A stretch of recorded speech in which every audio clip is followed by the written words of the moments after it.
On January 20th, 1993, William Jefferson Clinton became the 42nd President of the United States. At the time, most Americans were not aware of the extent of Clinton's criminal background, nor were they aware of the media blackout, which kept this information from the public. As State Attorney General and later Governor, Bill Clinton in 12 years achieved absolute control over the political, legal, and financial systems of Arkansas. As president, he would attempt to do the same with the nation by bringing members of his inner circle with him to Washington. The hijacking of America was underway, and its impact on future generations would be incalculable.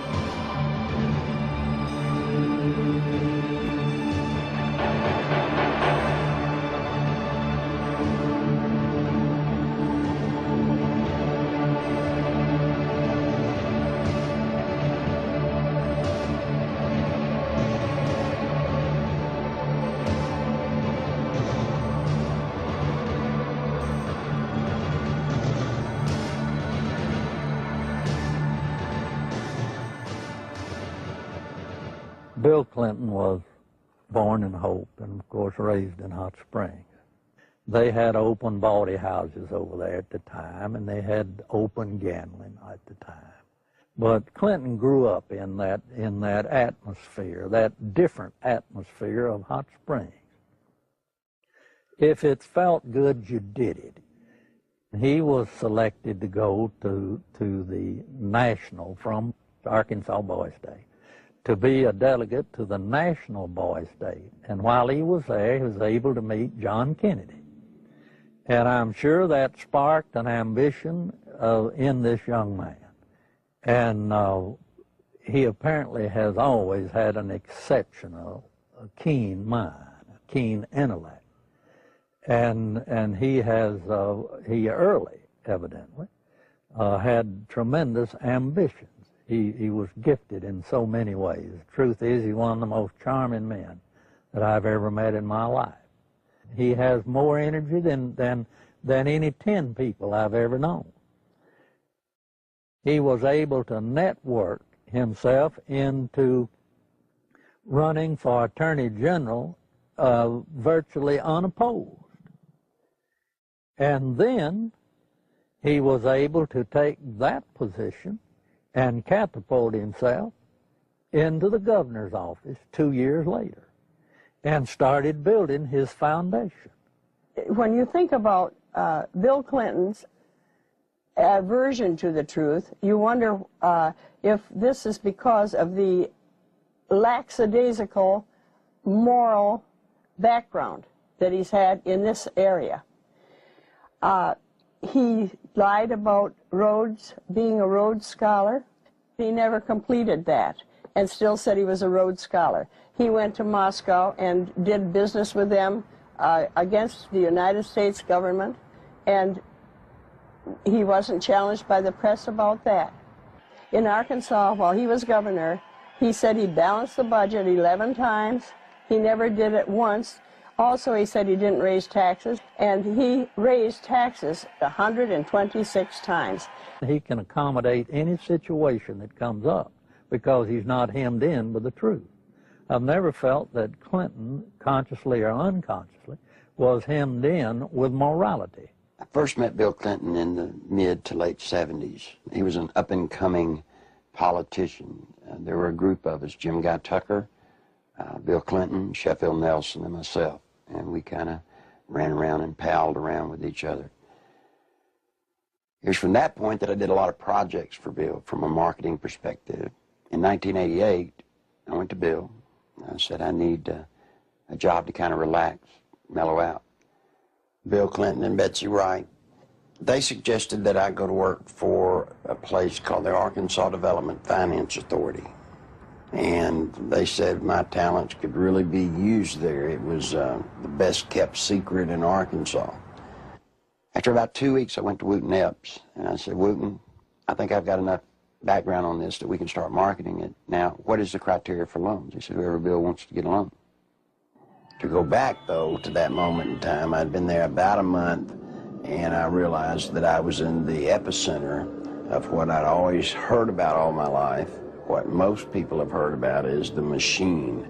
I was literally working, sitting in the middle of Bill Clinton's political machine. It was where he made payoffs, where he repaid favors to people for campaign support. I was in an interesting seat, and I knew it. We had a board meeting. In that particular board meeting, I was sitting at the end of the table. James Branyon, who was chairman of the board at that time, was sitting at the head of the table. James Branyon stood up in a public restaurant, and he hollered at the Beverly Enterprises guy, Bobby Stevens, and said, "Did you get the $50,000 campaign contribution from the client that you're introducing the loan for?" He said, "Not yet." He said, "Well, then hold up the loan till we get it." I stood up, went up to James, and I said, "James, don't yell stuff like that. You don't need to be yelling it in a restaurant. That sounds real bad." He was just burly and arrogant. He said, "Who cares?" Bill Clinton sold the concept of ADFA to the people of Arkansas as a vehicle for creating jobs and assisting churches and schools. In reality, millions of taxpayer-guaranteed dollars were being channeled to Clinton's election campaigns, to his inner circle of friends, and to his wife Hillary's law firm. This may explain why ADFA had been drafted in such a manner as to keep its decision-making procedures secret. If you needed $1 million, you had to get your application handled by the Rose Law Firm, pay them $50,000. There were 5 other companies in the state of Arkansas that were actually more qualified in bond structuring and applications, but Rose Law Firm got them all. I started checking around, and I kept asking, well, one thing's bothering me to the comptroller, Bill Wilson, how do people make payments on these loans? He looked at me and said, "They don't." He thought I knew. Well, that blew my mind. And this is about 2 months in, and it was getting tough then. So I started gathering the documents. After everybody left, I would stick around as if I were working on the annual report. That would give me access to all the documents, and I made copies of them all. For about 2 months, I watched accounts accumulate money. At the end of the month, they zero balanced. They're laundering drug money. There were $100 million a month in cocaine coming in and out of Mena, Arkansas. They had a problem. They were doing so much money in cocaine, $100 million. You create a problem in a little state like Arkansas. How do you clean $100 million a month? ADFA until 1989 never banked in Arkansas. What they would do is they would ship the money down to Florida, a bank in Florida, which later would be connected to BCCI. They would ship money to a bank in Atlanta, Georgia, which, by the way, was later connected to BCCI. They'd ship to Citicorp in New York, which would send the money overseas. And there was an interesting one, a bank in Chicago. That bank, by the way, is partially owned by Dan Rostenkowski. Dan Lassiter would get the bonds. He would become the broker for the bonds. He would transfer money back to ADFA. He never sold a bond. The money then would leave ADFA, go into one of the various banks for the specific bond loan, and they would zero it out. When they zeroed it out, they were giving it back to Lassiter, less their handling fees. During the Lassiter investigation, we had numerous witnesses for the federal grand jury, had extensive testimony. People that was connected with Lassiter and drug use and everything else. His cocaine use become used as a tool for sexual favors and also for business deals influence people. And that's when Mr. Lassiter became quite flamboyant with his cocaine use, and then ultimately led to his arrest and conviction. Dan Lassiter, who is the best friend of Bill Clinton, who went to jail with Roger Clinton for cocaine. And by the way, let me explain something. He didn't sell cocaine. No, they were giving it away. Huge piles of cocaine in his office. Ashtray upon ashtray full at the parties, and they would give it to young girls. That's sick. I mean, they were giving a highly addictive drug to young girls. One particular one comes to mind is a 14-year-old cheerleader out of North Little Rock. She was a virgin, and ultimately he ended up sending her to a physician of his. The physician put her on birth control pills. He used cocaine in order to ultimately she lost her virginity, and she got addicted to cocaine. And the last I heard of her, when we had her subpoenaed back to the federal grand jury, she was a hooker in Lake Tahoe. Dan Laster contracted to launder the money. Now, in addition to his contract to launder the money and the system that he and Bill Clinton had set up to do it, probably what he did is he took advantage of some of the cocaine. That's why he could give it away. Should you have $100 million a month in cocaine? They wouldn't care if you took a bucket full a day. After Laster was indicted, I started to receive quite a bit of harassment from my own department, the Arkansas State Police. And I knew the reason behind it because the affiliation with the state police and the governor's office with Dan Laster and his business associates.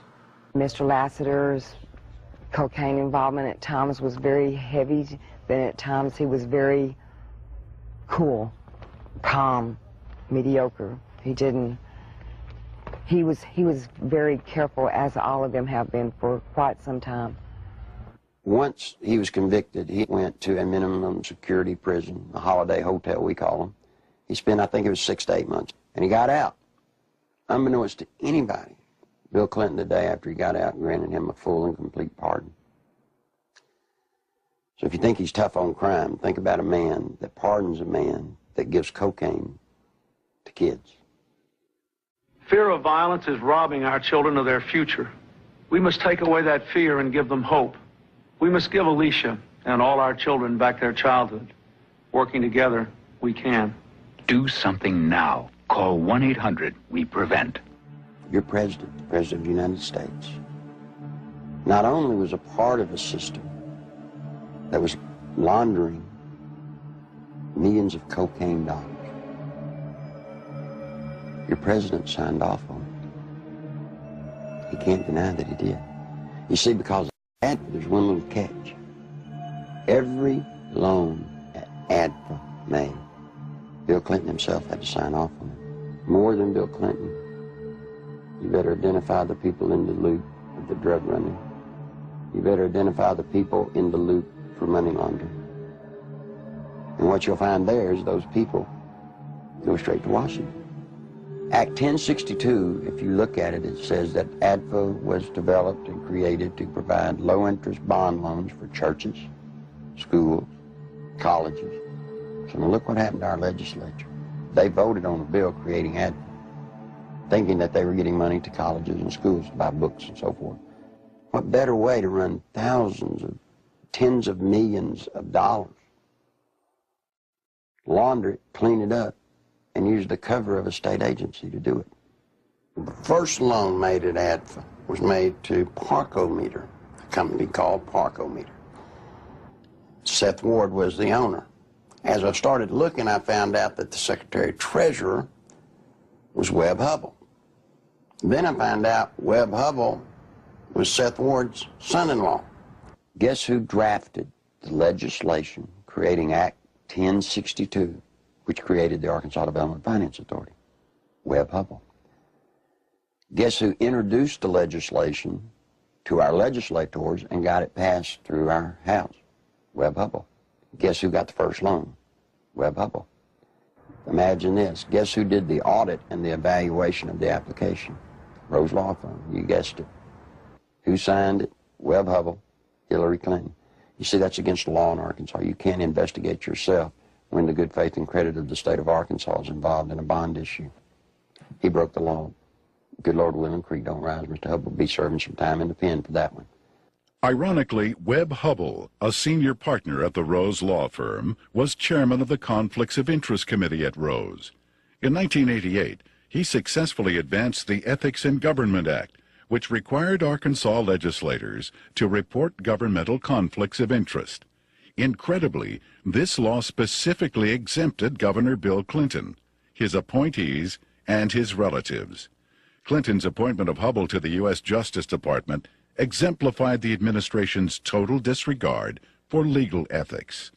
Hubbell's hasty resignation in March 1994 for overbilling of Rose clients was merely a ploy to remove Hubbell from the limelight before extensive criminal charges could be brought against him. Let me tell you about Parkometer. The first loan was $2.85 million. Never was a penny of that paid back. As the newspaper people started inquiring about the Parkometer loans, what they found was that Parkometer was actually building retrofit nose cone compartments that were being shipped to MENA. We find out that the nose cones were actually being used to smuggle dope back into the country. And what is scary, what's so scary, it's the same cast of characters. Webb Hubbell, the Rose Law Firm, are guilty, I say to you, of conspiring to defraud the state of Arkansas, the federal government, and conspired to solicit the sales and the laundering of money for illegal drugs. This is your president. This is his circle of power. These are the people, when he got elected president, he did not pass go. He took them straight to Washington with him. And by all things holy, I think he was planning to set up and do the same thing in Washington. In 1982, cocaine trafficker Barry Seal set up one of the largest drug smuggling operations in the United States in Mena, Arkansas, under the approving eye of Governor Bill Clinton. Barry Seal had a bunch of planes and supposedly had pilots. Barry Seal was a drug smuggler. Now, he tried to set it up in his home state of Louisiana, but they wouldn't let him. He had to come to a state that had a sleazy governor hooked on cocaine, and everybody knew it. Yeah, Bill Clinton was hooked on cocaine. I lived in Little Rock, Arkansas, okay? And I worked at a club called the Bistros, and I met Roger Clinton there, Governor Bill Clinton. So a couple of the state troopers that went with him wherever he went, Roger Clinton had came up to me and he had asked me, could I get him some coke, you know, and asked for my one-hitter, which a one-hitter is a very small silver device, okay, that you stick up into your nose and you just squeeze it and a snort of cocaine will go up in there. And I watched Roger hand what I had given him to Governor Clinton, and he just kind of turned around and walked off, and that's one specific. Dr. Suen, S-U-E-N, doctor at the medical center here in Little Rock, has taken care of Bill Clinton for his sinus problems, which may indeed be drug-related to cocaine use as they destroy the sinus passages. Governor Bill Clinton was taken into the hospital, I believe it was the medical center, on at least one or two occasions for cocaine abuse and overdosage, in which he actually had to be cared for at the hospital. It led to toga parties. And if you're not sure on what a toga party is, I've had to clarify this in the past. A toga party is where you wrap yourself in a sheet most of the time. The people at the toga parties were Governor Clinton, now President Clinton, Attorney General Steve Clark. Okay, he was there a few times. Members of the Arkansas State Police, you know, along with Roger and, you know, other people. They began to dance around, do the cocaine in one room, have sex in another room, because in the Coachman's Inn, the rooms were adjoining, you know. And to be quite truthful, you end up with somebody in particular, and you 9 times out of 10 end up having sex. And there was cocaine there. I know. I'm the one that made sure it was there. I've talked to the manager, the assistant manager for the apartment complex where Roger Clinton used to live. They've all said Bill Clinton did drugs. They saw him. I've talked to a lot of other people who have all, just like the people at the apartment complex, said, hey, John, get us to a congressional hearing. Yes, we'll sign sworn affidavits. These people want to be sure when they come forward that something's done about it, because they fear for their life, but they really want the truth to get out. I was there, coming there with Roger one night, and back in the back part of the mansion there's kind of like a living quarters type thing, and we would all get together out there and do cocaine, you know, and no, Miss Clinton wasn't there at the time. In 1983, I was made aware that Sheriff Hadaway and one of his auxiliary deputies, Terry Capehart, were investigating a smuggling operation going on at the Vienna airport. They had an inside source of information. Mr. Seal, it was our understanding, was the one who had brought the operation into the Vienna airport, and that had initiated the beginning of the money laundering and the illegal activity. He said 1983 was his most profitable cocaine smuggling period ever. Said that the airplanes that he had placed at the main airport, there were 4 of them, a couple of Senecas and a couple of Panthers, and 1 or 2 stragglers here and there, different airplanes. He said they were purchased solely for the purpose of cocaine smuggling. There was, in my opinion, more than enough evidence to prosecute a number of people for crimes regarding the Barry Seal case at Mena. I snuck around, crawled through the bushes, thinking that I'd really have to hide to see them unloading the dope. Didn't have to. You could walk right up to the airport and they'd unload it right in front of you. They would unload it. They'd offload it. They didn't care. A certain degree of money laundering had taken place among these people that were associated with Barry Seal. What had not been done was to connect the dotted lines to ADFA. Because once you connected the dotted lines to ADFA, you had actually connected the dotted line to Clinton. In addition to the operations at Mena, small clearings in other parts of the state were used as drop points for money and cocaine. They had special cargo doors installed on the side without FAA permission, so that these doors could be opened in flight. They'd pull in, slide back, and the cocaine could be dropped out of the side in flight.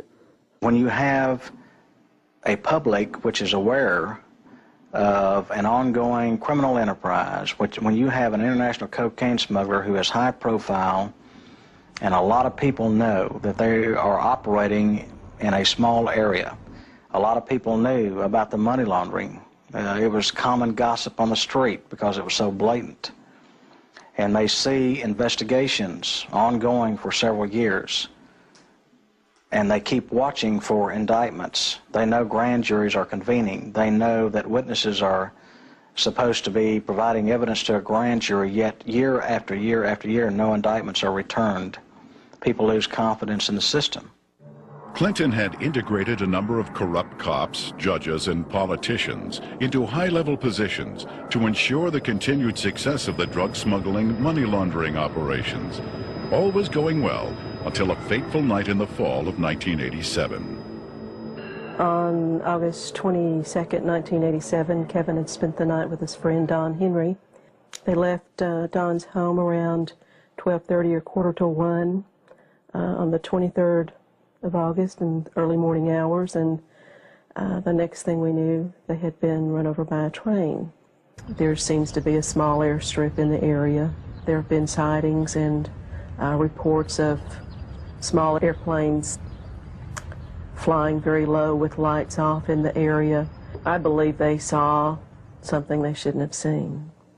3 weeks later, their deaths were ruled accidental by the state medical examiner, Fahmy Malek, and we disagreed with that ruling because we thought the evidence pointed to homicide. At that point, we had a lot of questions and no answers, and the facts didn't add up to what he was telling us, so we decided to get a second opinion and met with resistance from all fronts, both with our local law enforcement, with the state crime lab, with everybody that we turned to. We obtained court orders requesting samples of everything that the crime lab had for a second opinion, and Fahmy Malek resisted court orders. He refused to obey them. Ultimately, it was proven that Don Henry had been stabbed in the back and Kevin Ives' skull had been crushed prior to the placement of their bodies on the railroad tracks. However, Malek stood by his ruling that the boys had simply fallen asleep on the tracks. Malek had been kept in office at the insistence of Governor Clinton for a number of years, despite vigorous public outcry to have him removed. As long as Malek's rulings pleased the governor's office or state police, they were left to stand, no matter how implausible. Malek's obvious lack of medical knowledge reached a pinnacle when he ruled that James Milam, who had been decapitated, had died of natural causes. Yet Clinton, who had the power to remove Malek from office, insisted he stay. There were allegations of tampering with evidence in murder cases. There were allegations of perjury in different cases. It didn't seem to matter what Malek did. Clinton protected him. He made excuses such as he's overworked, he's just stressed out, he's underpaid. They gave him a $14,000 raise, which was an insult to my family as well as a lot of others in the state who to this day are struggling with asinine rulings in the deaths of children and other loved ones. I was outraged that protecting a political crony of Clinton's was more important than the fact that 2 young boys had been murdered. Dan Harmon was just a local attorney in the town of Benton, Arkansas. And after Don Henry and Kevin Ives were killed and their bodies placed on the tracks and run over by a train, he approached Linda Ives and the Henry family about trying to help them. He's a manipulator. Gives a great closing argument in court. He's been trained for years to play the game. He knows how to do it. He's very good at it. Mr. Harmon can win your confidence and make you think he's the greatest guy in the world. He did that to Linda Ives. He helped lead them down a path that absolutely led to nowhere on this case. I got involved in the case, and immediately Harmon tried to discredit me without even knowing me. Couldn't figure it out. I run across a young lady named Charlene Wilson who told a horror story that I didn't really believe at the time. So I started searching for evidence to substantiate just part of what she had said. Harmon went ballistic. Called, he threatened me, threatened Sheriff Pridgeon, threatened Captain Gene Donham, the chief deputy. All because I talked to this one woman. The people at the track that night, to my knowledge, were Dan Harmon, Keith McCaskill, Larry Rochelle. I do know that the boys were watching the drop site, okay? And they got curious as to what was being dropped there. The fact is, we know who killed these kids. The whole reason this case has been slowed down, stopped, wherever we're at. They can't do anything with it as long as Clinton's in office, because it tracks right back to Bill Clinton being involved in the cover-up. He took care of everybody that ever covered anything up in this case. Everybody got promoted. A number of people approached the police with information about Don and Kevin's murders and consequently were murdered themselves. Shortly before Keith McCaskill was murdered, he knew that he was fixing to be murdered. He told his family goodbye, he told his friends goodbye. The night of elections in 1988, he took 2 pennies out of his pocket and threw them on the bar there at the wagon wheel and said, "If Jim Steed loses this election, my life isn't worth 2 cents." And he was murdered that night. Jeff Rhodes was a young man from Benton who was murdered in 1989. Shortly before his death, he made a phone call to his dad in Texas and told him he needed to get out of Benton, Arkansas, that he felt he knew too much about the boys on the railroad tracks and the death of Keith McCaskill. A couple of weeks later, Jeff was found dead. He'd been shot in the head. They'd attempted to cut off his head and hands and feet, set him on fire in a dump. A total of 6 people with information about the boys' murders were eventually murdered as well. Well, Jean Duffy was the head of the 7th Judicial District Drug Task Force. She was leading a team of narcotics investigators into a drug trail in Saline County that led her right straight to Dan Harmon. This information she shared with the 1990 federal OCDEF team that was investigating and targeting corruption and drugs in Saline County in central Arkansas. From her involvement in that, she was literally threatened, forced to leave the state of Arkansas and go into hiding. I had no idea just how dangerous certain elected officials thought me to be until a brutal media campaign was launched against me. For months, there were daily allegations of everything from misspending funds to ordering illegal arrests. Every attempt was made to keep me from running the drug task force. We were even shut down completely for several weeks during a bogus state police investigation. In spite of crippling disruptions, the task force was making significant discoveries about drug trafficking in central Arkansas, some of which led to the very people who were conducting the massive media crusade against me. We discovered that drug trafficking in Arkansas was linked to government officials in frightening proportions. A great number of people came to me with testimony about astonishing criminal activity of very high-level public officials. Many were willing to testify before the federal grand jury. Robert Govar and Chuck Banks were the U.S. attorneys for the District of Arkansas at that time. I was subpoenaed to testify on behalf of the drug trafficking and the cartel, more or less is what it was, that had to do with Dan Harmon and what I call company, because there are there's a whole bunch of them that are involved. I was asked quite in depth about the drug trafficking that went on with Dan Harmon, Mr. Clinton, Roger Clinton. Although there was an abundance of evidence and word kept reaching me from members of the grand jury that they were ready to indict, no indictments came.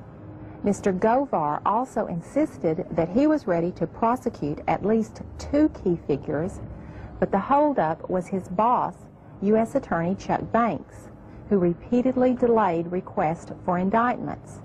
Harmon had paid a visit to Chuck Banks, the U.S. District Attorney, who was in charge of that district. It's recorded, he signed in. He was there approximately 30 minutes, and up until that time, everything appeared to be running fine with the grand jury. Then, in November, Banks removed Govar from the case, and I was fired from the task force. From this point, the ordeal turned really ugly. In January 1991, one of the key targets of Govar's investigation, Dan Harmon, took office as the 7th Judicial District Prosecutor. Harmon immediately called a state grand jury to investigate the allegations against me.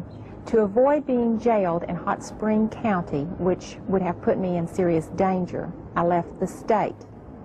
In the meantime, Banks, who had taken over the federal investigation, attempted to give the appearance of carrying the investigation forward while systematically destroying it. He harassed witnesses, suppressed evidence, and finally announced in February of 1991 that the investigation had disclosed no credible witnesses or evidence against any public official. I received a phone call, and they told me that I had made a very big mistake. And I was assured by the U.S. Attorney's Office that my name, that my testimony, that my statements, that the people that were on that witness list would never, ever be revealed. Well, you know, someone in the U.S. Attorney's Office had given Mr. Harmon a list of the affected witnesses, you know. Some of them witnesses over a period of time have came up dead and or missing or have never been heard of again. That don't give you a very good feeling. I'm scared of these people. I'm very scared of them. Guess who arrested her? Dan Harmon. The very guy that she says turned her on to drugs now has her arrested.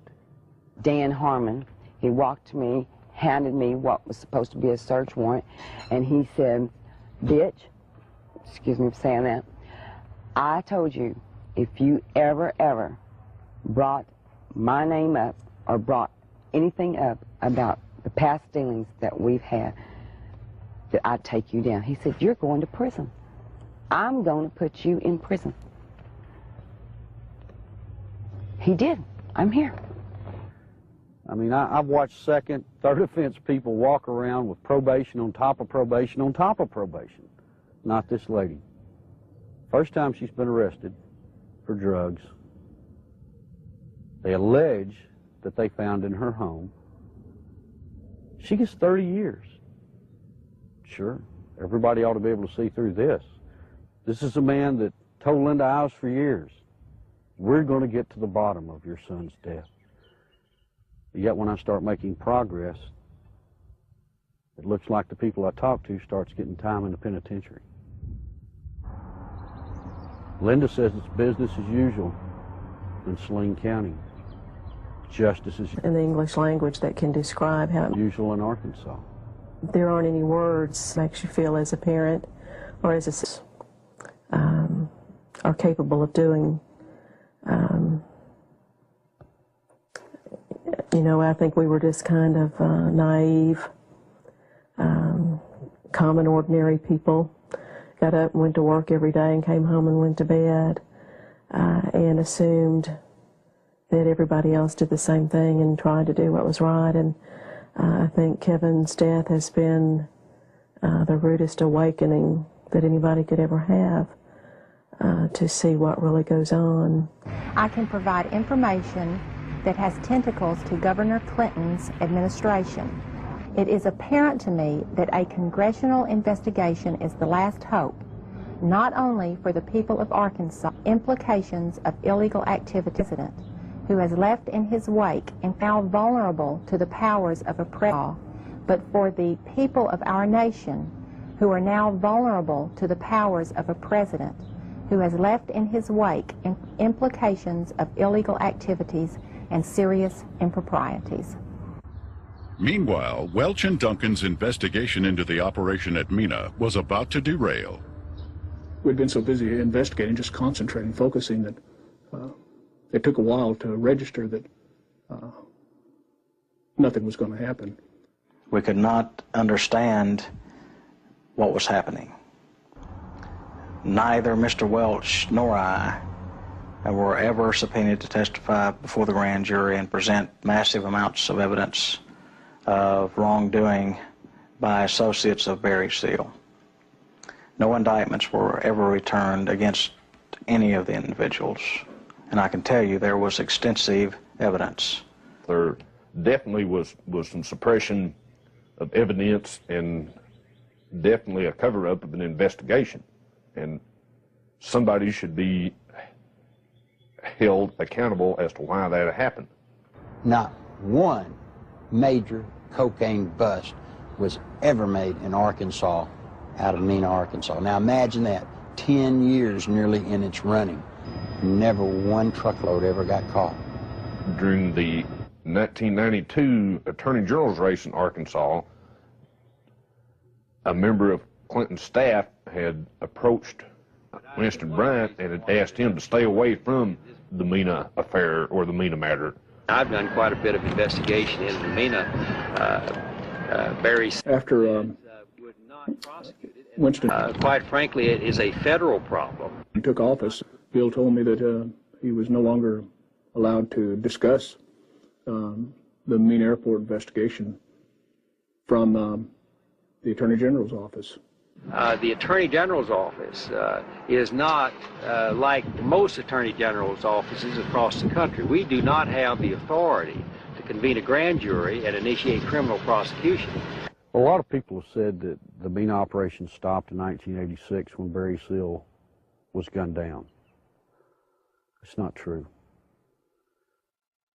Covert operations are still going on in Mena, Arkansas today. Now, if you stop and think, back when Bill Clinton was governor, he was asked about Mena. He said, well, that's a federal problem. I'm not going to get involved in it. Well, he's not the governor of Arkansas anymore. He's the President of the United States. We still have operations at Mena, Arkansas. This is his golden opportunity to take care of it. My question is, why doesn't he? I've always thought it was a wonderful thing to be able to serve your country as a federal law enforcement agent. And for 15 years, I did not encounter anything like the corruption which I encountered after the Mena investigations began. President Clinton's verbal commitment to a war on drugs has been negated by his actions. During his first weeks in office, Clinton revoked random drug testing for White House staff members. He eliminated 121 positions at the Office of National Drug Control. And he appointed Jocelyn Elders as U.S. Surgeon General, despite her well-known desire to legalize drugs. One of Hillary's investments, under the direction of Tyson Foods counselor James Blair, netted almost $100,000 on an initial $1,000 investment, a nearly impossible feat using legal methods. I can't read their minds or speculate, but I had absolutely no reason to believe that I got any favorable treatment. Coincidentally, Governor Clinton enacted a number of state regulations allowing Tyson Foods to grow into the largest industry in Arkansas. Don Tyson put in $700,000 all told in all of Bill Clinton's campaign. Guess what he got out of it? He got $10 million. Guess from where? The Arkansas Development Finance Authority. And he never paid a dime for it. I had heard rumors of Don Tyson and his alleged cocaine use and distribution. And I went through the intelligence files and come up with enough that I thought was sufficient amount of evidence to launch an investigation on Mr. Tyson simply out of the Arkansas State Police intelligence files has been accumulated for years. A great deal of criminal investigation files were surfacing with Don Tyson's name mentioned in there as being involved with some drug and narcotics trafficking activities. So I interviewed some of the investigators who worked on the Tyson case. Most of them felt that Tyson should have been indicted, but the investigations were always sabotaged, oftentimes from within. One particular undercover narc agent told me that another criminal investigator in that department named Doug Fogley was furnishing Don Tyson with photographs of the undercover narcotics agents that were working on his case. Donald Smaltz was actually hired to look into the allegations that Tyson had given bribes to different people, specifically to the Secretary of Agriculture, Mike Espy. And what came out of that investigation was very remarkable. Drug abuse, drug distribution, money laundering, even murder for hire. Now, Smaltz collected all this stuff. He compiled it, he put it in proper order. And he approached Janet Reno and said, look, You know, I need to broaden my investigation. I'm finding more here than just simple payoffs. What do you think happened? Well, by now, most of you already know. He was turned down. Just exactly what we expected to happen happened. I mean, Tyson already hired lobbyists, attorneys, who all approached Congress trying to get everybody to stop Smaltz. Why is it in this country today that if you got a little money, you walk away? Why is it you can create the pressure to stop investigations? And I promise you, Janet Reno has stopped this one. You look at these and you wonder, how could this happen? You know, how does someone elude prosecution with reams of investigative reports? How does it get stopped? Some say it's Bill Clinton. Don Tyson was in the middle of the cocaine just like Bill Clinton, just like Dan Lester, just like Roger Clinton, and all the others.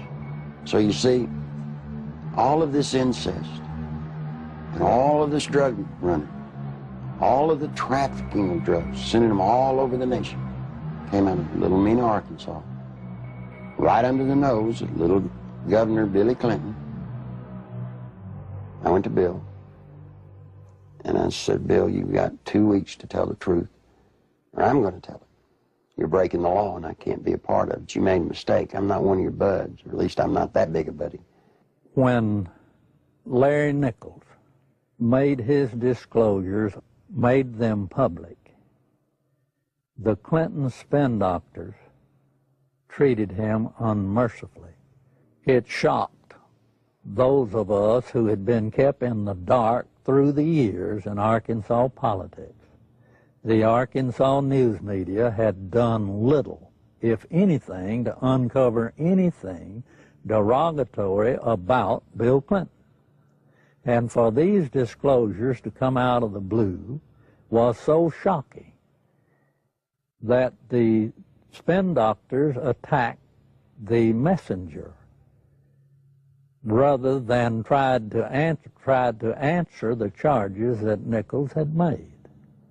And they did such an efficient job that it caused me and others to look with less than favor on Larry Nichols as an individual, because all we knew about him was what they were telling and the press was printing. One of the neatest things about Bill Clinton is how he handles the media. You see, Bill Clinton's an attorney, and when a witness comes out against his client, what's the first thing an attorney does? He tries to discredit that witness. They accuse me of everything under the sun, day in, day out. Every week, there was some new scandal in the paper that I was involved in. 6, 8 weeks later, they print a retraction. Wasn't me. But to this day, people in Arkansas think that I'm some evil person. As a result of that, the boy had to pay a high penalty. In his credibility, he had to pay a high penalty in his acceptability. And then when the new evidence came out that supported everything that Larry Nichols had said, he finds himself, I think, probably in the position of knowing that he had been exonerated, but he has not been exonerated in the minds of the people generally, in my view. And he finds himself probably in the position of wondering where he goes now to get his good name back. A lot of people wonder how Bill Clinton could control a state the size of Arkansas with the absolute authority that he did. It's not hard. You see, after 12 years, after kissing the people that have the money, Bill Clinton controlled the legal system. He controlled the judges. He controlled the attorneys. He controlled the banks. It's just a small state, a one-party state. What tends to happen in small states like that, I think, is the longer the person remains governor, that I think the greater the abuses are. And I think the abuses were very, very widespread under Bill Clinton. One thing that's very difficult for people to understand, Bill Clinton doesn't care about money. He cares about power. All he needed ADFA to do was to channel money to the big players financially. I got tickled when the reporters during the campaign came here. They were looking, trying to find out where Bill Clinton profited. He didn't. He profited by putting money into his friends' pockets. The way they were doing these bond issues and just the whole political atmosphere, quite frankly, was a scandal. But that's the way things had historically been done in Arkansas. But imagine this. Imagine the power this man has in Washington, D.C. Imagine what he can do to this nation if he gets that circle of power going there, as he did here. Nothing I can do, nothing you can do can stop it. Because he'll have the absolute power, and believe me, he will use it to have you investigated, to have you arrested, to have your company audited. No, that's what'll happen when his circle of power is complete. When I worked at ADFA, it was not uncommon for Bob Nash to call me up and say, hey, Nichols, the governor needs about $5 grand transferred to his travel account so he can go see his ladies. And we would at ADFA transfer $5,000 to $10,000 for him to go see his girlfriends in either L.A. or New York. He'd use so much travel money to go see women out of his regular travel budget, he would even have to borrow money from ADFA, not to mention the fact that ADFA's budget was not quite as scrutinized as the governor's budget. But he literally used money, ADFA money, the people of Arkansas, taxpayers' money, to conduct liaisons. During the 1990 Arkansas gubernatorial race, Larry Nichols, in a last-ditch attempt to alert the public, boldly filed a lawsuit against Bill Clinton. As expected, the lawsuit was eventually quashed, sealed, and illegally dismissed by a Clinton-appointed judge. What Nichols didn't expect was a complete media blackout of the facts he presented. Back in 1990, after all the damage they had done to me, I did something that most people wouldn't do in Arkansas. I sued Bill Clinton. Now, it's very important to note that in that lawsuit, I brought out the names of 5 women.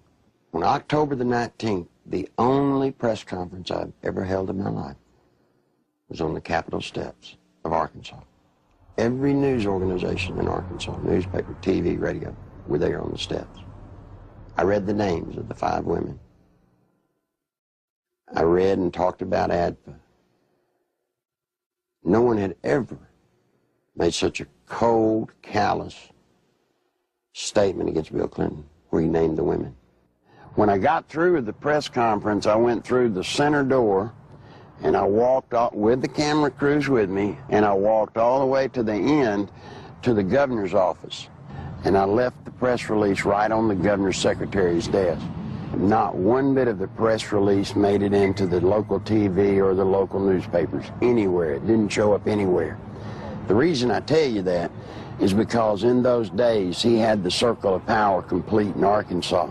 Eventually, every allegation stemming from Nichols' 1990 lawsuit and press conference would prove valid regarding Clinton's taxpayer-financed sexual liaisons, his drug usage, and his criminal activities relating to ADFA and Whitewater. Gradually, the women who had carried on adulterous affairs with Clinton began to emerge. The first was Jennifer Flowers, who, like all those close to Clinton, was faced with a decision. Either keep quiet and receive a government job, or go public and face character assassination in the press. Betsy Wright, Clinton's former chief of staff, admitted she had been hired to conduct media smear campaigns against anyone planning to tell the truth about the governor's sexual habits. She was prepared to go after at least 26 women who had the potential of destroying Clinton's chance at the presidency. During the 1992 presidential campaign, I was getting bludgeoned by the media because Jennifer Flowers had come out of my lawsuit. A man called me on the phone on a Monday. His name was Gary Johnson. He was an attorney. He told me that he felt bad because I was being bludgeoned, and he wanted to talk to me about handling my case. Well, I was craving an attorney, any attorney, to help me. You know, I saw Larry out there doing battle, so to speak, on his own, and I felt like he needed some help. I met him on a Tuesday. He was a special attorney. I didn't even know it. You see, he lived next door to Jennifer Flowers. For security purposes, Gary Johnson had installed a video camera near the front door of his Quapaw Tower condominium. Looking at someone in front of my door, it got a perfect shot of them in front of Jennifer Flowers' condominium. And it wasn't my intention ever to take pictures of Bill Clinton going in to see Jennifer Flowers. I could care less who Bill Clinton goes to see. But it just so happened she lived next door to me, and I mounted the camera there. Guess what he caught on tape? Bill Clinton walking into Jennifer Flowers' apartment on numerous occasions with a key. I actually saw him go into her condominium. It wasn't that I was standing there looking out my peephole watching Jennifer Flowers' condominium. It had nothing to do with Bill Clinton. It's just that I got the camera. I had the camera before Jennifer Flowers moved in. And when she moved in, she just happened to have some very interesting house guests. Go back to 60 Minutes when Bill and Hillary were loving kisses. They stood up and lied, and Bill said that he had never been to her apartment, that he had only called her once from the kitchen and from his office. That's an absolute lie, and these tapes proved it. The 60 Minutes interview had been designed specifically to save Clinton's campaign, not necessarily to get to the truth. And they came to us because they were in big trouble in New Hampshire. They were about to lose right there, and they needed some first aid. They needed some bandaging. What they needed was a paramedic. So they came to us, and we did it, and that's what they wanted to do. When I told Tim Russert that I was persona non grata at the White House, he said, "Why?" I said, "The Jennifer Flowers interview." He said, "You got him the nomination." I said, "I know that." As far as I know from the conversations I've had, Bernie Nussbaum knew that, Gergen knows that, Lloyd Cutler certainly knows it because Lloyd had a hand in his coming on there that night. You know, it was strong medicine, the way I edited it. He was a very sick candidate. He needed very strong medicine. And I'm not in the business of doctoring candidates, but he got up out of a sickbed that night and walked to the nomination. And as I said to Mandy, you know, if I'd edited it your way, you know where you'd be today? You'd still be up in New Hampshire looking for the nomination. He became the candidate that night. When the Jennifer Flowers story broke, that story was 100 times more creditable than the story that literally knocked Gary Hart out of the campaign. I had been Jennifer Flowers' neighbor. I knew that Bill Clinton wasn't telling the truth about that. Bill Clinton, I think, would do just about anything to save his political hide. He got threatening phone calls. He asked me, he said, "Will they hurt me?" I said, "Well, they hadn't hurt me." I don't know why I didn't worry more about that. Basically what they said was, you mind your own business.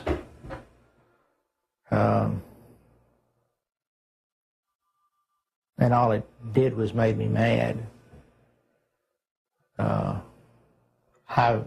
I never thought in a million years that anybody would follow up on it. We filed the request for the subpoenas on Thursday. Saturday morning, we found Gary Johnson beaten and left for dead. And without getting into gory details, both elbows were dislocated, his collarbones were broken, his spleen and his bladder were ruptured with holes the size of $50 in them. His nose, his sinus cavities were all crushed. He had been beaten by Clinton's people. Were they very large? Yes. Yes, they were. Did they say, "Where's the tape"? Yes, they asked me for the tape. And what's sick is the man gave them the tapes, and then they went and broke his elbows, punctured his spleen, punctured his bladder. They looked like state troopers, I'll say that. Clinton can be a very dangerous individual in the state of Arkansas. In my lawsuit in 1990, I named the lady Sally Perdue as having an affair with Bill Clinton. Sally had an apartment in Little Rock, and the Clinton security guards would drop him off at her apartment and go park in the woods. When Clinton got through doing his business, he was flick their porch light and they'd know to come and get him. She started coming out, started talking. Well, believe it or not, before she could talk, Clinton's people got to her and offered her a federal job or break her legs, whichever one was the best. Sally Perdue, former Miss Arkansas and radio talk show host, carried on a sexual relationship with Governor Clinton between August and December 1983. State troopers in government vehicles were used at taxpayer expense to shuttle Clinton back and forth to Sally's home. Perdue, who today supervises a home for people with Down syndrome, was offered a $60,000 a year federal job to keep quiet. She refused. And you see, that's illegal. You can't offer a federal job to get someone to hush. Following her attempt to go public, Miss Perdue lost her job and started receiving threatening phone calls and letters. Live ammunition was found on the seat of her car, and the rear window of her vehicle was shot out. Even though a number of witnesses have corroborated her story, the American press has refused to print it. During the 1992 presidential campaign, interviews with ABC and NBC, as well as an appearance on the Sally Jesse Raphael show, were taped, but were never aired. She had actually been on the Sally Jesse Raphael show right after the New York primary. Did you know the TV stations around the country blacked out that program and wouldn't show it? In December 1993, former bodyguards of Bill Clinton came forward with detailed information regarding the governor's sexual encounters with a number of women. Larry Patterson and Roger Perry, both veteran Arkansas troopers, boldly spoke on the record. Two other troopers who initially spoke off the record were later identified as Danny Ferguson and Ronnie Anderson.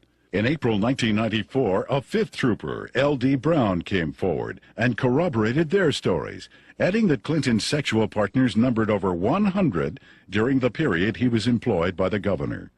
The trooper's official duties included approaching women to obtain their phone numbers for Clinton, driving him to rendezvous points in state vehicles, guarding him during sexual encounters, securing hotel rooms, and lying to Hillary about his whereabouts. Phone logs and other corroborating evidence fully backed these reports. I saw on several occasions Bill Clinton engaging in sexual acts while I was either blocking the road or working security at the governor's mansion. I saw them with my own eyes take place, so it's not a rumor, it is firsthand. The entire conversation inside a vehicle in a 2-hour drive from one point to another would be totally about sex and women or jokes. He would actually ask people how they performed oral sex on women in cars. I'd been in that conversation. He would ask if you had ever had 2 to 3 women at one time in one bed. Things like this. Bill Clinton was obsessed with that. The first or second time that you're with him and you're alone and you see some attractive woman, he would say, "Hey, Larry, what would you like to do to her?" And, you know, this is the governor of the state of Arkansas. The majority of his off time was spent trying to figure out ways to be with women that he wanted to be with. He was more discreet during a campaign year than he was in a routine year as governor, an off year. We were required to work overtime so we could sit outside someplace and block the road, or sit in some driveway, or sit at some, you know, apartment complex while he went in to take care of his female friends. You know, state money was utilized. He had certain troopers that he used for certain women, and Larry Patterson and Danny Ferguson were used for 2 women in particular. He would tell you, "Larry, see the blonde-headed lady in the green outfit? Go get her. name and her telephone number for me. He would say, "She has that come hither look." And that was verbiage that he used quite often. And on several occasions I have gone out into the crowd. I never had one of the females to refuse to give me her name and her address. On one occasion, it was a Christmas parade of 1989 in a small town in northeast Arkansas. And he picked a lady out of the crowd and asked me to find out who she was. He just carried on about how beautiful she was, how good looking she was, how big her breasts were and things like that. And I found out that she was interested in a state job.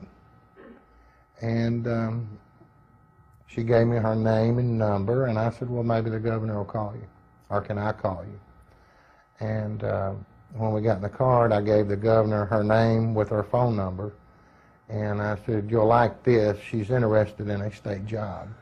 And he said, oh, good, good, good, good, good. The next time I saw that lady, she was working for Bill Clinton in his presidential campaign the night he announced his candidacy for president. I was told by Bill Clinton that this was part of my job, to keep people from finding out about his affairs. Most of the women that Bill Clinton had sexual affairs with were well taken care of. They have good jobs, or their husbands ended up with good jobs. They were well taken care of, and the actual time spent trying to cover up these affairs while he was governor was nothing like it was when he announced that he was running for president. In an attempt to silence the officers, the Clinton administration launched an elaborate counterattack, which included urging Ferguson to change his story and levying false accusations of insurance fraud against Perry and Patterson. When Larry Patterson and Roger Perry came out, Clinton's security guards, they substantiated everything that I'd alleged in the lawsuit. These people were there, they were his bodyguards. But watch what happened. The same thing that happened to me, they planned to do to them. They roasted them in the media.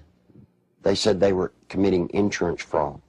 The evidence of that these state policemen have brought forward relative to Clinton's womanizing is being questioned by the spin doctors as not being credible. Yet it is more credible than the evidence on 90% of the people who are confined now on death row across America. Is this fair? Did y'all see the papers saying that the troopers were telling the truth and were found innocent? Heir to the stories they were telling have a basis, since they're not the scumbags that the spin doctors for Clinton tried to make them out to be? These two have had the courage to come forward, and the evidence that they have presented has not only been credible, but it's been overwhelming. And the truth is, I'm convinced that it's just the tip of the iceberg. On May 8, 1991, Paula Jones, a state employee with the Arkansas Industrial Development Commission, was working the registration desk for the governor's Quality Management Conference at the Excelsior Hotel. Governor Bill Clinton was to be the main speaker. I was approached by one of Bill Clinton's bodyguards named Amy Ferguson, and I was given a number. And I asked him what it was. I held out my hand, and he said, it's a number to a hotel room that the governor would like to meet with me. Well, I was surprised, and I kind of talked it over with my coworker, and we didn't have any reason to believe that we couldn't trust him, so I agreed to go on up to the room and meet with Mr. Bill Clinton. I got to the room, and Governor Clinton, he opened the door to meet me. It was a room that did not have any beds in it. It had couches and stuff like that. It was more like a meeting type room. And he had asked me about my job and how I liked it and who my boss was, and I told him, and he mentioned that he liked the way that my curves were on my body, and he liked the way that my hair went down my back, the middle of my back. And then he tried to lean over, and he tried to put his hand up my leg, which it happened so fast, and he tried to kiss me on the neck. It happened so fast, but he tried to bend over and kiss me on the neck as he was putting his hand up my leg. And I backed off. I said, I don't want to do this. And I said, I think I need to be going. And then he got up before I even knew it and dropped his pants. And Bill Clinton asked me to perform oral sex on him, which I declined. And I jumped up, and I told him I needed to go immediately. That's when he went to say, if you have any trouble whatsoever, you have Dave Harrington, your boss, contact me immediately. And I said, well, I'm leaving. And I started to proceed down the hall to the door, and he followed behind me. He said if we could try to keep this between ourselves. And I went down the elevator, went back to my registration desk, and I told Pam the whole story. I can't understand how somebody can take advantage of somebody like that. And then they have the audacity to drop his pants. I mean, you know. I'm not going to dignify this by commenting on it. Paula gave the exclusive to the Washington Post, and Mike Isikoff, we were going to be as open as we could with the Washington Post. And Mike told Paula that as far as he was concerned, that he believed Paula, and that he thought the story should be told. And Mike said they were ready to put the story out, and they were going to go to the editors and present the story to him. We heard that Mike got suspended from the Washington Post, and there was a big fallout between the editors of the Washington Post and Mike. Paula Jones filed a lawsuit against President Clinton, claiming sexual harassment. The same day, a massive media smear campaign against Paula Jones was launched. Think about a man that has no more regard for women than Bill Clinton does. They're just sex things. I don't understand the feminist movement being behind Bill Clinton. He hangs women on his wall like trophies. A number of women who have had sexual relationships with Bill Clinton have allegedly been given major career boosts in exchange for silence. Beth Colson received a judicial appointment to the Arkansas Court of Appeals from Clinton. Regina Blakely landed a job with CBS National in Washington covering the White House. Likewise, Deborah Mathis secured a lucrative job with the White House press corps. Susan Whitaker was made the liaison between the Arkansas State Capitol and the White House. Elizabeth Ward obtained a position with the Clintons' close friends, Hollywood producers Harry Thomason and Linda Bloodworth Thomason. And Joe Jenkins was given a high-level position with AP&L. One of the most harrowing stories of Clinton's attempt to keep his promiscuity hidden involves Jerry Parks, a private investigator and former chief of security for Clinton's campaign headquarters. My father was Luther Gerald Parks, a.k.a. Jerry Parks.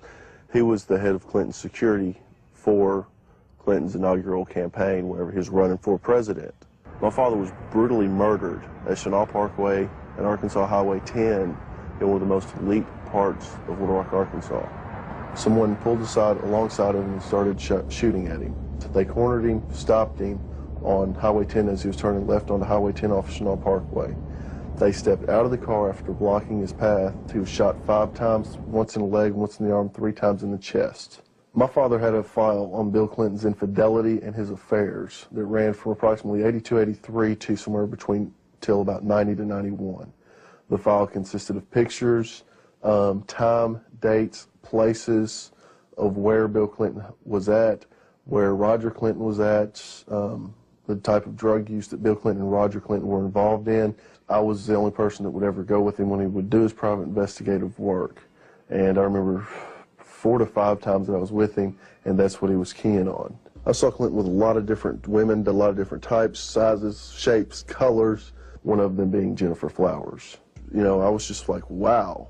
It was more neat than anything else that, you know, somebody that is this famous, this bigwig, can get away with this. This just blew my mind. Shortly before Jerry's death, the phone lines at his home were cut, the security system was disconnected, and the Clinton files were stolen. I believe my father was assassinated because he was the one link that could actually close everything and completely shut Clinton down. I feel that Bill Clinton had my father killed to save his political career. When I did contact Little Rock Special Investigative Services, they told me that they had been pulled off the case 3 weeks prior to that. That just blows my mind on how when I hear they're making progress, all of a sudden they're pulled off the case. Something's not right there. Bill Clinton has been the way he is ever since I've known him. He hasn't changed. He will not change. People inside the White House today tell me that he's running sexcapades in and out of the White House like have never been there before. It's a disgrace to America. If we had known his background, the people of Arkansas would have never elected him governor of this state. And I charge the media of this state for not doing their duty and exposing these things that have since become matters of fact. He's a womanizing, dope-smoking, liar, and a draft dodger. I don't remember those being in the Constitution as exactly the model qualities we want in a president. I think the media has been part of the covering up of the actual true story of and character of Bill Clinton. I believed with all my heart that the American people had the right to know what they had been sold. Bill Clinton is not the person that they voted for. Voters who depend on the media for unbiased information regarding political candidates have been betrayed. Much of the information concerning ADFA, Whitewater, and Clinton's sexual promiscuity was known by the media as early as 1990, yet was kept hidden. The media's heavy pro-Clinton bias prior to the 1992 election was best summed up by Newsweek when they candidly stated, "Truth is, the press is willing to cut Clinton some slack because they like him and what he has to say." In May 1994, Newsweek added, "The national press has been restrained in its accounts of Bill Clinton's private life, and with good reason. Most of those who have made charges against him have been despicable people, jealous and stunted sorts." What an indictment about the media. You knew the truth about Bill Clinton. You just didn't like George Bush. I know Bill Clinton, probably as well as anybody. We used to train him on how to look straight into a camera and lie through his teeth. And you see, part of Bill's pathological lying is the fact that we've taught him how to believe the lie that he's telling. And once he believes the lie, then he can sell it to you as the truth. The world is at risk when the commander-in-chief of the United States of America is a man that will look at another government, who will make trade deals and lie through his teeth. Clinton could get us involved in a hopeless quagmire easily in Europe, in Africa, in North Korea, in any number of places, because not only of his ineptness and his lack of understanding, but his contempt for military things. This goes back at least as far as the 60s in his college days, when he not only attended and participated in anti-American rallies, but organized them. And incidentally, those were not anti-war rallies. Those were anti-American rallies. He has no loyalty to this nation. He has no loyalty to its fighting men. He has not enough integrity to have any loyalty to its population. He knows how to say the right things, but he's lied for so long that I really don't think he knows the difference anymore between the lie and the truth. Bill Clinton was dishonest on a daily basis. I mean, there's more dishonesty in his life than there is honesty. I mean, it's maybe being a politician in these days and times, you have to tell one group of people what they want to hear and another group what they want to hear. And if the truth conflicts, then so be it. The media has not been able to ascertain today that there's a human being sitting in the presidential chair of the United States of America that lies with everything he says. They still believe somehow in the office of the presidency. They still believe there's some integrity there. Attempts to keep the criminal activities of Whitewater concealed from the public were largely successful prior to the 1992 election. After that, however, the raging Whitewater rapids could no longer be contained. What the Clintons claimed as a simple money-losing investment was in actuality a series of complex business transactions and cover-ups, ultimately costing the American taxpayer more than $60 million. When this is all over, it's going to be the same story we've been telling for 2 years. We made a bad investment, we lost money, and there's really not much more to add to it. We have enforced higher standards against ethical conflicts than any previous administration. Whitewater may have begun as a legitimate real estate venture, but it came to be used to skim, directly or indirectly, federally insured deposits from an S&L and a small business investment corporation. When each failed, the United States taxpayer became obligated to pick up the tab. 2, the family of the former governor of Arkansas received value from Whitewater well in excess of resources invested. 3, taxpayer-guaranteed funds were in all likelihood used to benefit the campaign of a former governor. 4, the independence of the United States government's regulatory system has been flagrantly violated in an effort to protect a single American citizen. People should not be able to raise questions and erode people's moral authority in this country. It quickly became obvious that Whitewater would engulf the Clinton administration if ignored. A twofold counterattack was put into action. The first was to win sympathy from the conservative populace, who were among his chief critics. Clinton embarked on a series of appearances heartily promoting himself as a born-again Christian who supports and practices traditional biblical family values. While the uninformed may have been fooled, those who realized what was happening were outraged at the blatant hypocrisy. This is a place where I have come to seek divine guidance and support and reassurance. You know, after Bill Clinton was in office for 2 days, he signed 5 executive orders, shedding more innocent blood, the blood of innocent babies. Then he went on to try and get homosexuals in the military. He put Jocelyn Elders in, trying to distribute condoms to our kids.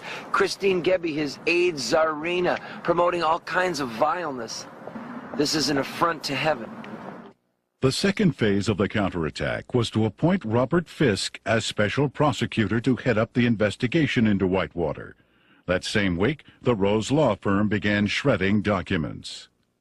The lady came to me scared to death, wanted to come out and tell the truth. I said, "What's the matter?" She said, "They're shredding documents at the Rose law firm." Well, I tried to tell the media. The media said there was no way that could be going on. Well, in came a journalist from a Washington newspaper. He goes over, investigates what I told him. And you know what? The very week he investigated, guess what they were doing? Shredding documents right there at the Rose law firm. It had his initials pretty much all over it. Everything from the box to the manila files to, I even saw his signature on with the Rose firm letterhead. You see, all of the Whitewater documents, they're getting rid of. They're getting rid of them as fast as they humanly can. It's the nerve and audacity that those two people, Bill and Hillary Clinton, have to shred documents, to destroy evidence in a federal case. That is why we're here in front of the Rose law firm, because of the works of darkness that have gone on. Documents have been shredded here.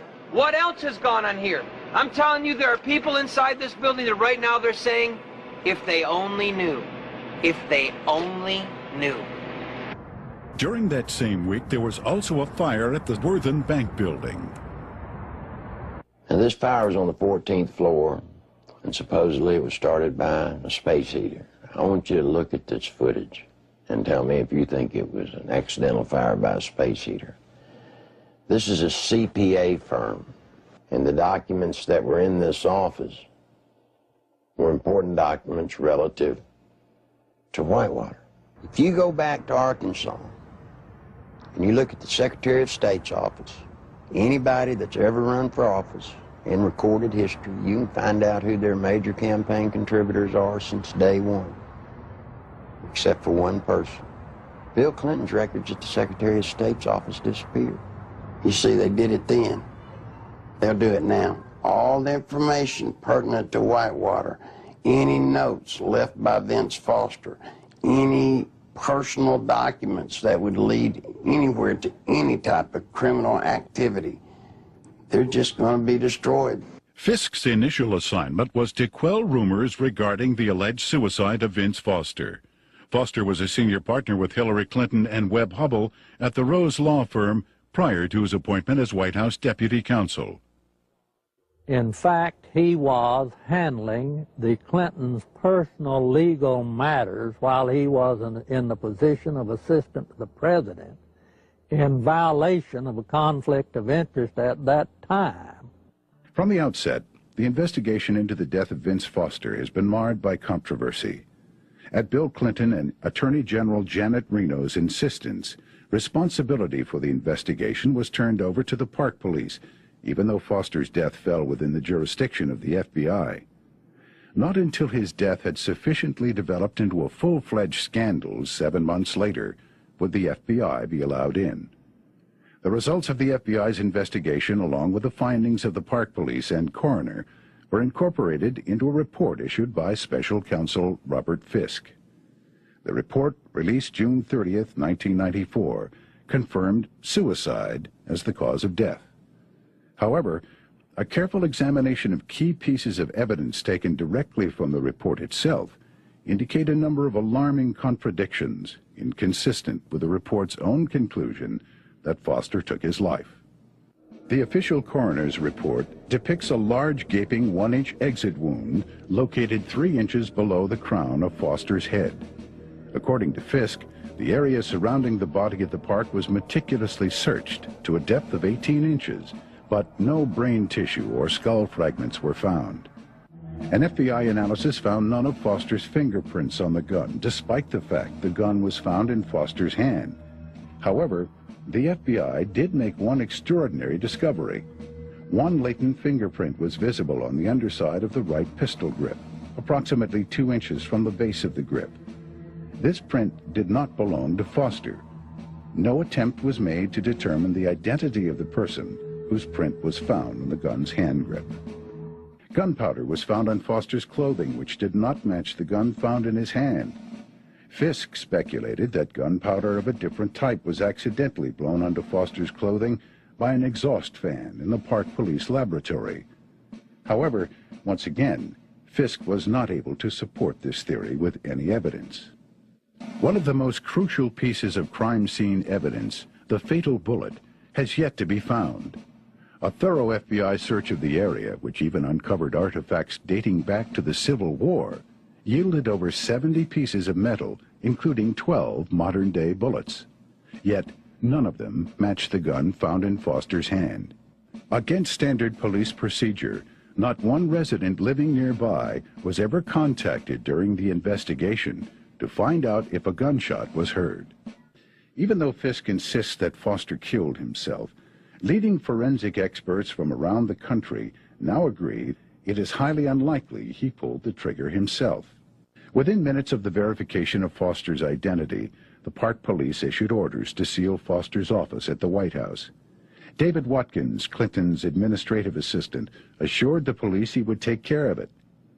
He lied. Immediately, high-ranking members of Bill and Hillary's staff began ransacking Foster's office, removing important and possibly incriminating documents.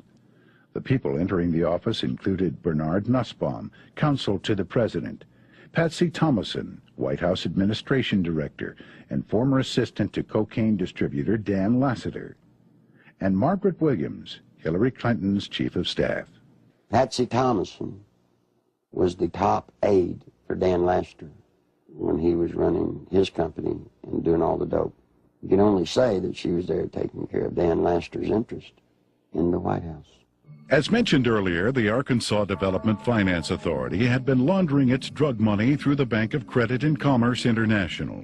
BCCI collapsed in the early 1990s. Millions of depositors and taxpayers lost billions of dollars, making it the worst banking scandal in history. Heading up BCCI was former Defense Secretary Clark Clifford. The overwhelming criminal charges against Clifford were eventually dismissed by President Clinton. The attorney for Clifford and BCCI was none other than Robert Fisk. Fisk knew that a thorough investigation of Whitewater would eventually lead to ADFA and his former client, BCCI. Fisk also knew he would never be able to complete his investigation since it is illegal to prosecute a former client. Fisk was not selected by the Justice Department to investigate Whitewater at all, but to simply subpoena documents and testimony, making sure they never see the light of day. The investigation of Whitewater is being handled by an independent special counsel whose appointment I supported. Our cooperation with that counsel has been total. Now think just for a moment.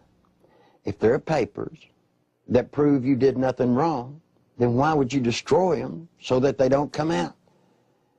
Why would you hide behind subpoenas in the cloak of secrecy? No, see, Bill and Hillary Clinton have something to hide. And only through a congressional hearing does this nation have a snowball's chance of that truth coming to the light of day. That's the reason it's so imperative that the Congress of the United States rise to the occasion and meet their responsibilities to hold public hearings relative to this matter during this period of time, or justice will never be done. There are lots of people that come to me that want to tell the truth. They come to me, but they're afraid. They're afraid of losing their jobs. They're afraid of family members or themselves being hurt. Don't be afraid anymore. Bill Clinton doesn't own the world. He doesn't scare me. He shouldn't scare you. I wish all of y'all would do what I've done. Stand up. Stand up for the country. I want my daughter to know that if you stand up and tell the truth, you're okay.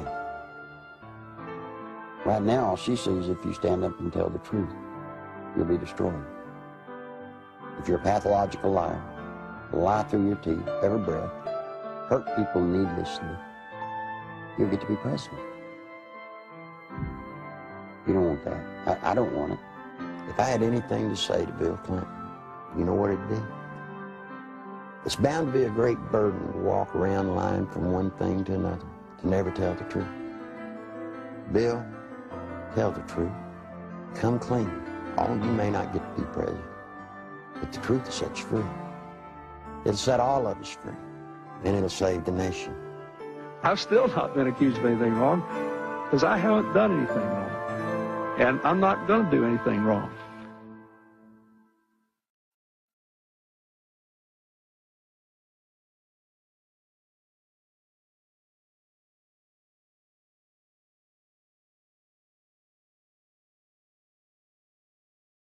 Although the documented information contained in the Clinton Chronicles continues to be reported in England and other countries, here in America, the media blackout continues. On July 14th, 1994, copies of the Clinton Chronicles video were hand-delivered to every member of the United States Senate and House of Representatives. On July 25th, documentation supporting the film was presented to Congress at their request. Whitewater hearings were scheduled to begin the next morning. However, the then House and Senate majority leaders, plotting with Robert Fisk to withhold evidence, refused to allow any of this documentation to be admitted. In addition, eyewitnesses willing to testify under oath who could confirm Clinton's involvement in the Arkansas drug smuggling money laundering operation were flown into Washington, but were barred from giving any testimony. Once again, the Constitution of the United States was undermined and the American people were not allowed access to the truth. That same day, a massive media smear campaign was launched against the Clinton Chronicles.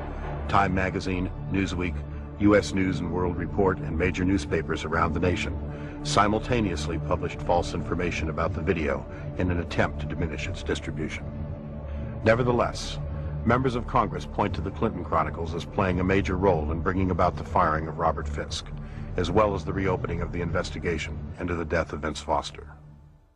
On August 3, 1994, Larry Nichols was arrested on false charges of writing 2 bad checks and failing to obey a yield sign 7 years earlier. The American media reported the arrest. When the Arkansas police admitted that the checks and traffic violations were fabricated, charges were dropped, yet the media failed to report it. Nichols has suffered 3 attempts on his life since the release of the video. Federal agent Bill Duncan, a 15-year IRS veteran with a permit to carry a gun, was arrested for carrying a weapon, then handcuffed to a pipe in the basement of the Washington, D.C. police station and later released. This incident effectively brought the MENA drug smuggling money laundering investigation to a halt. Duncan was later instructed by his superiors to lie to a federal grand jury regarding the results of his investigation. When he refused, he was forced to resign. Arkansas State Police investigator Russell Welsh nearly died after being poisoned with military-grade anthrax, a poison available only through the United States government. Arkansas State Police investigator Dr. Lauder, who successfully led the investigation against cocaine distributor Dan Lassiter, was forced to resign after attempting to reopen the cocaine trafficking investigation into Don Tyson. John Brown, Saline County homicide detective in charge of the Ives Henry murder investigation, was removed from the case after providing Congress with information linking the Clinton administration to drug trafficking in Mena, Arkansas. Brown was forbidden by his superiors to discuss Clinton's connection to the Ives Henry case, and after his refusal to do so, was forced to resign. In February 1994, veteran journalist L.J. Davis was beaten in his Little Rock hotel room. His attacker tore pages from his notebook which contained information about the inner workings of the Rose Law Firm and the Arkansas Development Finance Authority. In March 1985, Wayne Dumond was castrated and subsequently imprisoned for allegedly raping Bill Clinton's 17-year-old cousin. Even after evidence had proven that Dumond had been falsely accused and was completely innocent, Clinton blocked his release from prison. To date, every case which would link Bill Clinton with any criminal activities have been effectively shut down by various governmental agencies. The one office that all of us universally look up to, irrespective of what party or political philosophy we espouse, is the presidency of the United States. Since the election of Bill Clinton in 1992, we Americans, with sadness, have learned week after week to have different stories come out from around the country pointing up the reality that we have in the White House today, a draft-dodging womanizer who is a pathological liar. It's a very dangerous thing for America and a dangerous thing for the world.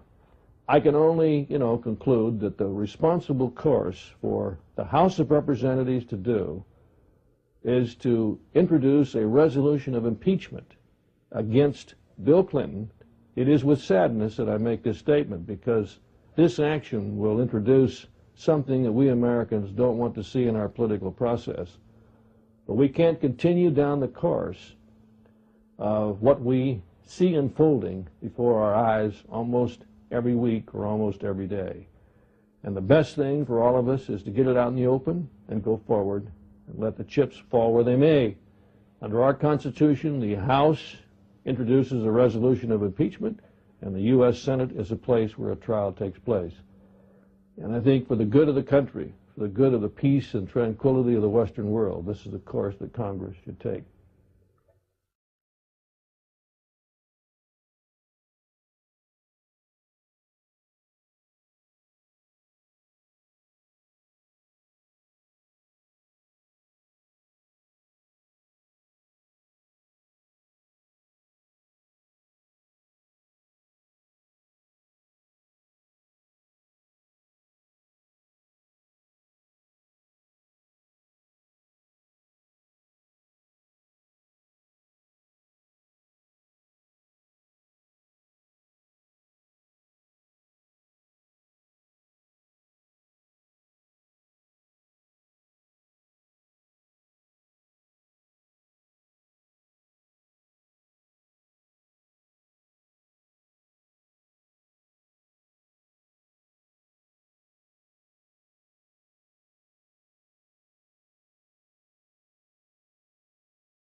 There are companies in the state of Arkansas that were actually more qualified in bond structuring and applications, but Rose Law Firm got them all.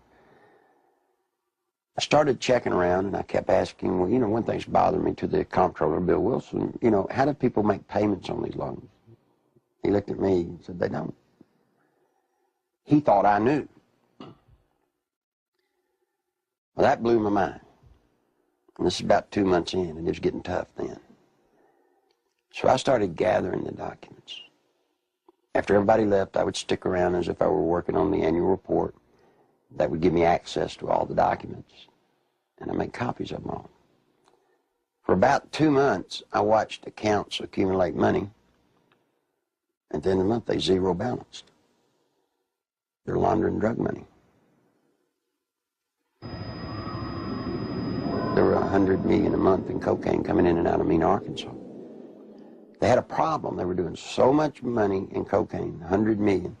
You create a problem in a little state like Arkansas. How do you clean $100 million a month? ADFA until 1989 never banked in Arkansas. What they would do is they would ship the money down to Florida, a bank in Florida, which later would be connected to BCCI. They would ship money to a bank in Atlanta, Georgia, which, by the way, was later connected to BCCI. They'd ship to Citicorp in New York, which would send the money overseas. And there was an interesting one, a bank in Chicago. That bank, by the way, is partially owned by Dan Rostenkowski. Dan Lassiter would get the bonds.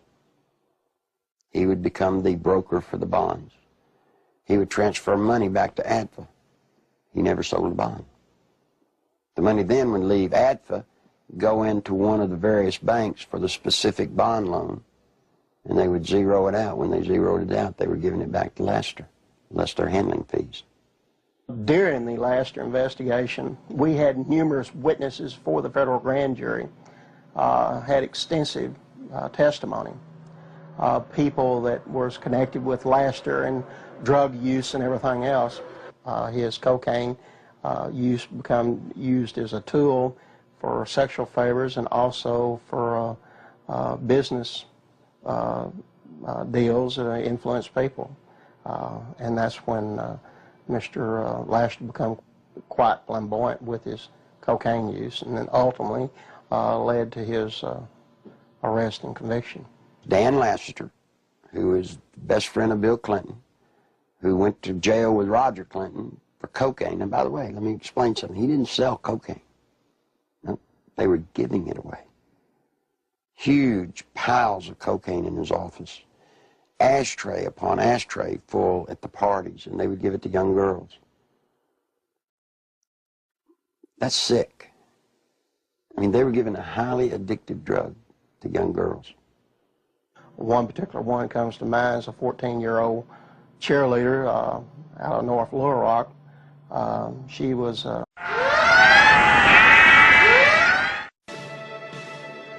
On January 20th, 1993, William Jefferson Clinton became the 42nd President of the United States.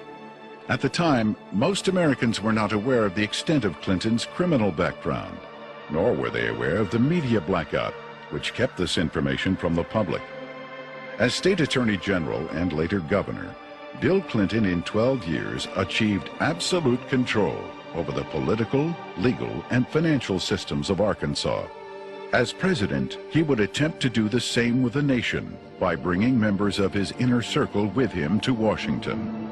The hijacking of America was underway, and its impact on future generations would be incalculable.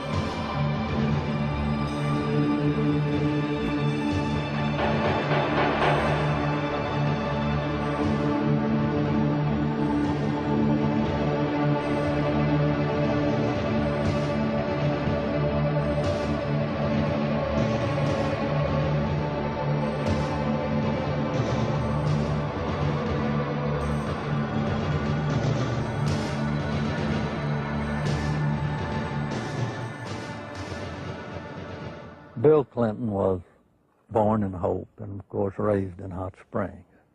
They had open bawdy houses over there at the time, and they had open gambling at the time. But Clinton grew up in that atmosphere, that different atmosphere of Hot Springs. If it felt good, you did it. He was selected to go to the national, from Arkansas Boys Day, to be a delegate to the National Boys Day. And while he was there, he was able to meet John Kennedy. And I'm sure that sparked an ambition in this young man. And he apparently has always had an exceptional, keen mind, a keen intellect.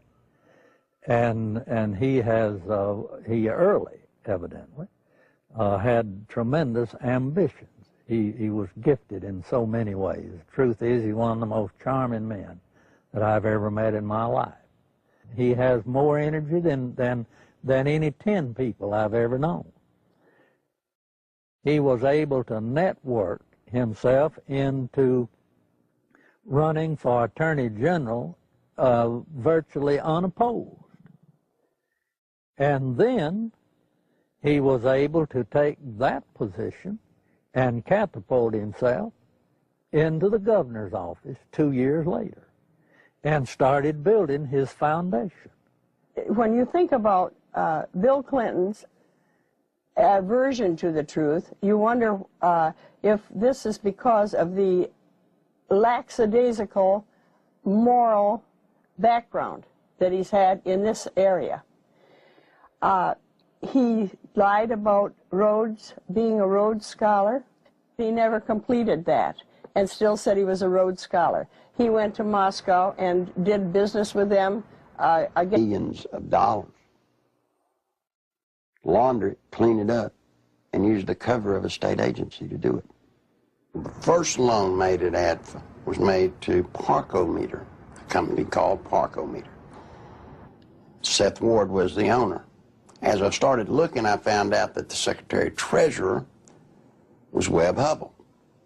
Then I found out Webb Hubbell was Seth Ward's son-in-law. Guess who drafted the legislation creating Act 1062, which created the Arkansas Development Finance Authority? Webb Hubbell.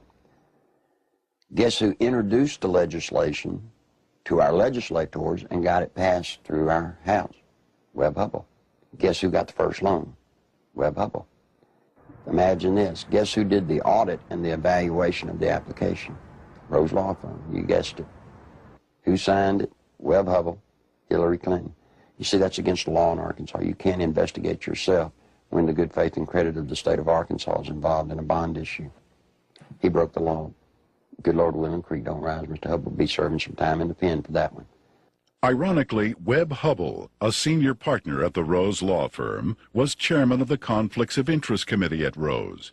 In 1988, he successfully advanced the Ethics in Government Act, which required Arkansas legislators to report governmental conflicts of interest. Incredibly, this law specifically exempted Governor Bill Clinton, his appointees, and his relatives. Clinton's appointment of Hubbell to the U.S. Justice Department exemplified the administration's total disregard for legal ethics. Hubbell's hasty resignation in March 1994 for overbilling of Rose clients was merely a ploy to remove Hubbell from the limelight before extensive criminal charges could be brought against him. Let me tell you about Parkometer. The first loan was $2.85 million. Never was a penny of that paid back. As the newspaper people started inquiring about the Parkometer loans, what they found was that Parkometer was actually building retrofit nose cone compartments that were being shipped to MENA. We find out that the nose cones were actually being used to smuggle dope back into the country. And what is scary, what's so scary, it's the same cast of characters. Webb Hubbell, the Rose Law Firm, are guilty, I say to you, of conspiring to defraud the state of Arkansas, the federal government, and conspired to solicit the sales and the laundering of money for illegal drugs. This is your president. This is his circle of power. These are the people, when he got elected president, he did not pass go. He took them straight to Washington with him. And by all things holy, I think he was planning to set up and do the same thing in Washington. In 1982, cocaine trafficker Barry Seal set up one of the largest drugs. A virgin, and ultimately he ended up sending her to a physician of his.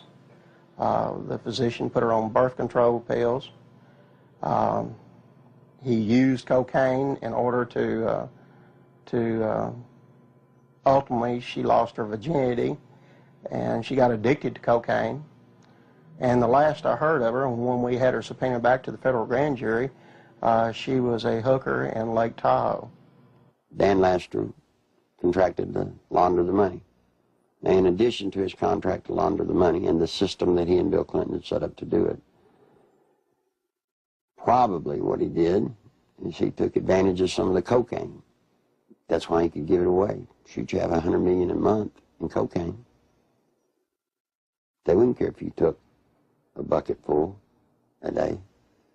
After Laster was indicted, I started to receive quite a bit of harassment from my own department, the Arkansas State Police. And I knew the reason behind it because the affiliation with the state police and the governor's office with Dan Laster and his business associates. Mr. Lassiter's cocaine involvement at times was very heavy, then at times he was very cool, calm, mediocre. He was very careful, as all of them have been for quite some time. Once he was convicted, he went to a minimum security prison, a holiday hotel we call them. He spent, I think it was 6 to 8 months, and he got out. Unbeknownst to anybody, Bill Clinton, the day after he got out, granted him a full and complete pardon. So if you think he's tough on crime, think about a man that pardons a man that gives cocaine to kids. Fear of violence is robbing our children of their future. We must take away that fear and give them hope. We must give Alicia and all our children back their childhood. Working together, we can. Do something now. Call 1-800-WE-PREVENT. Your president, the President of the United States, not only was a part of a system that was laundering millions of cocaine dollars, your president signed off on it. He can't deny that he did. You see, because there's one little catch. Every loan that ADFA made, Bill Clinton himself had to sign off on it. More than Bill Clinton, you better identify the people in the loop of the drug running. You better identify the people in the loop for money laundering. And what you'll find there is those people go straight to Washington. Act 1062, if you look at it, it says that ADFA was developed and created to provide low-interest bond loans for churches, schools, colleges. So now look what happened to our legislature. They voted on a bill creating ADFA, thinking that they were getting money to colleges and schools to buy books and so forth. What better way to run thousands of, tens of millions? Against the United States government, and he wasn't challenged by the press about that. In Arkansas, while he was governor, he said he balanced the budget 11 times. He never did it once. Also, he said he didn't raise taxes, and he raised taxes 126 times. He can accommodate any situation that comes up because he's not hemmed in with the truth. I've never felt that Clinton, consciously or unconsciously, was hemmed in with morality. I first met Bill Clinton in the mid to late 70s. He was an up-and-coming politician. There were a group of us, Jim Guy Tucker, Bill Clinton, Sheffield Nelson, and myself. And we kind of ran around and palled around with each other. It was from that point that I did a lot of projects for Bill from a marketing perspective. In 1988, I went to Bill. I said, I need a job to kind of relax, mellow out. Bill Clinton and Betsy Wright, they suggested that I go to work for a place called the Arkansas Development Finance Authority. And they said my talents could really be used there. It was the best kept secret in Arkansas. After about 2 weeks, I went to Wooten Epps, and I said, Wooten, I think I've got enough background on this that we can start marketing it. Now, what is the criteria for loans? He said, whoever Bill wants to get a loan.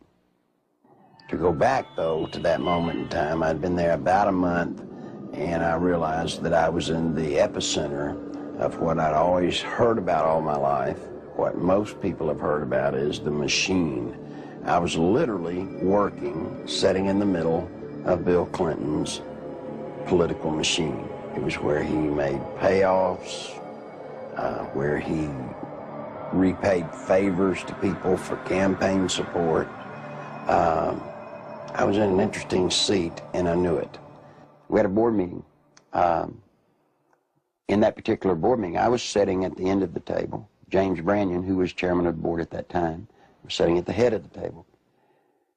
James Branyon stood up in a public restaurant, and he hollered at the Beverly Enterprises guy, Bobby Stevens, and said, did you get the $50,000 campaign contribution from the client that you're introducing the loan for? He said, not yet. He said, well, then hold up the loan till we get it. I stood up, went up to James, and I said, James, don't yell stuff like that. You don't need to be yelling it in a restaurant. That sounds real bad. He was just burly and arrogant. He said, who cares? Bill Clinton sold the concept of ADFA to the people of Arkansas as a vehicle for creating jobs and assisting churches and schools. In reality, millions of taxpayer-guaranteed dollars were being channeled to Clinton's election campaigns, to his inner circle of friends, and to his wife Hillary's law firm.